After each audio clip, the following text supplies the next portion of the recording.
সাথে আবারও কিন্তু যুক্ত করেছি। নেট না থাকার কারণে কিন্তু লাইভটি কেটে গিয়েছিল।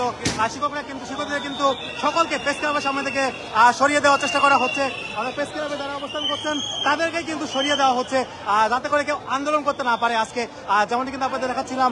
এবং আপনাদেরকে সবশেষ দেখানোর চেষ্টা করছি পুলিশের যে সবশেষ অবস্থানটি সেটি। এবং পুলিশ কিন্তু সকলকেই প্রেস ক্লাবের সামনে থেকে চলে যেতে বলেছে এবং এখন পর্যন্ত কিন্তু সকলে যারা রয়েছে সকলে কিন্তু দূরে পাঠিয়ে দেওয়া হয়েছে। অর্থাৎ বিভিন্ন আন্দোলনে যারা ছিল তাদের কিন্তু এখানে 3 দফা দাবি বাস্তবায়ন, অর্থাৎ 3টি দল আন্দোলন করছিলেন, শিক্ষকরা এবং রেজাল্ট প্রত্যাশীরা, পাশাপাশি হচ্ছে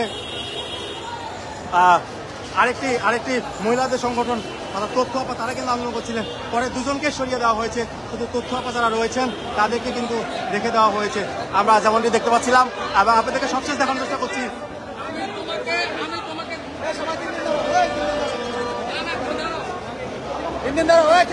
সবাই ভালো না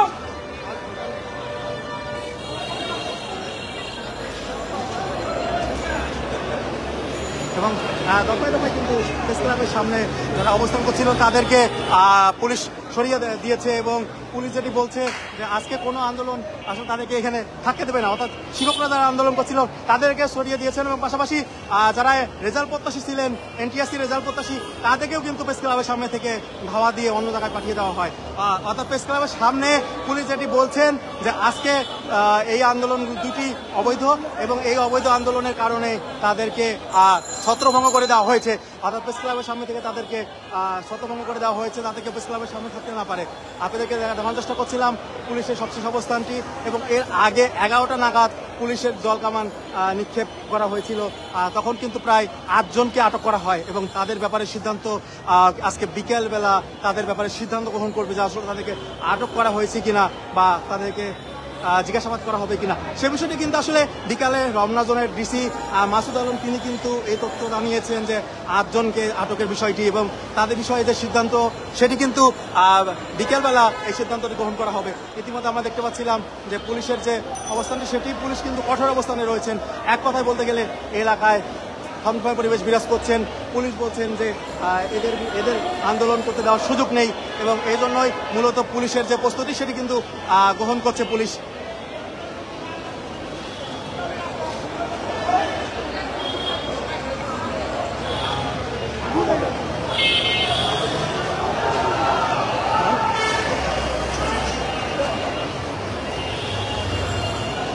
আমরা আপনাদেরকে দেখাচ্ছিলাম পুলিশের যে কঠোর অবস্থানটি সেটি পুলিশ কিন্তু আবারও যাচ্ছে, অর্থাৎ প্রেস ক্লাবের সামনে যারা অবস্থান করছে তাদেরকে ছত্রভঙ্গ করে দেওয়ার জন্য কিন্তু আবারও যাচ্ছে।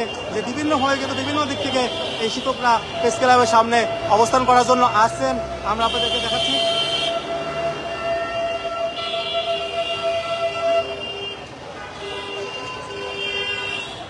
যারা প্রেস ক্লাবের সামনে অবস্থান করছিলেন তাদেরকে সরিয়ে দেওয়া হবে এমনটি কিন্তু বলছেন পুলিশ। অর্থাৎ এনটিএসসি শিক্ষক যারা রয়েছেন তারাও, পাশাপাশি শিক্ষক যারা রয়েছেন প্রেস ক্লাবের সামনে অবস্থান কর্মসূচি পালন করছিলেন তাদেরকেও কিন্তু সরিয়ে দেওয়া হয়েছে।